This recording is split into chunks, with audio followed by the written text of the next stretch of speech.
đa đấy những thờ bây giờ trai các bạn vào được cái trái ai đang trái ai để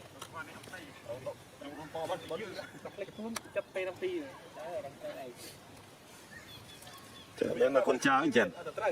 bên mà con chào đấy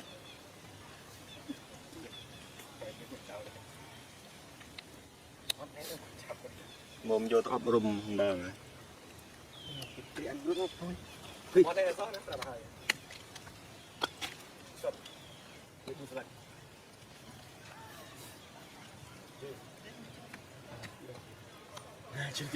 chili bạch